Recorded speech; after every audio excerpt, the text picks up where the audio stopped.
Well, I remember when I was talking to you for Hannah, you said people shouldn't be surprised you make such a great villain because you're actually evil in real life.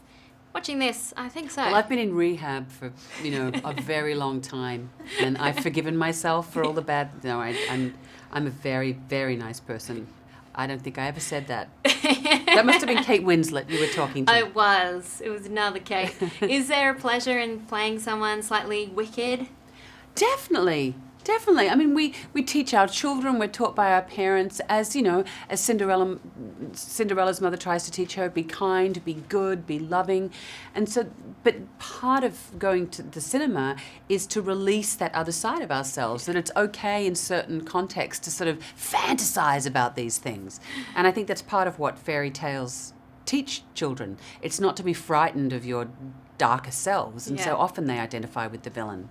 And you have such a great evil laugh in this. I know. I think I scared Ken a little bit because it's not in the nicest, prettiest laugh in the world. He was not sure about it, but I said, just run with it. We can always change it in post. It looked like it was a lot of fun to do. It was. I mean, the crew, in a lot of ways, are your audience, and then your first stage of audience before obviously the film gets made and people go and see it.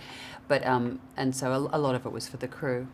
So when you came on board with this, was there a thought in your head of how they were going to update this for modern audiences? So, the fairy tale when we were young was all about having a prince to save your life. Yeah. But this one seems to be more about the have courage, be kind.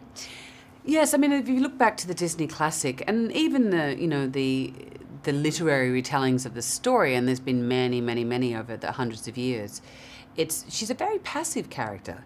And so it's not one that I, as a child, ever really related to or aspired to be like. I didn't want to be rescued. I thought, why does she stay?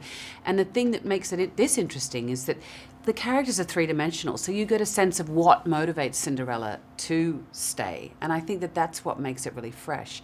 But for me, I wanted to be part of it because of the components, really, which were Ken Branagh and Sandy Powell and Dante Ferretti in the first instance. And then the cast began to be assembled, and with Stellan and Derek Jacobi, unfortunately I didn't get to do anything with him. I mean, the man's a god. Yeah. And with Richard and with Lily, who were just exquisite together. It became a really special experience. I remember falling in love with Much Ado About Nothing when I saw Kenneth Branagh's version. Do you see any correlation between fairy tales and Shakespeare? Well, definitely. We talk about the retelling or reanimating stories, but Shakespeare did that all the time. He begged, borrowed, and stole from classic stories and hearsay and ancient myths, and then reinvented it through his own prism. And I think that this creative group of people have done the same with Cinderella. They've taken something and made it feel like you're hearing it for the first time. Thank you so much. I can't do it. Hey everyone, if you liked this video, click that thumbs up button and make sure to subscribe to our AMC Movie News YouTube channel.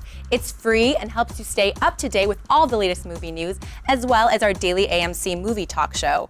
Also, make sure that you follow us on Facebook and Twitter to stay up to date with all of our special promotions, contests, and prize giveaways.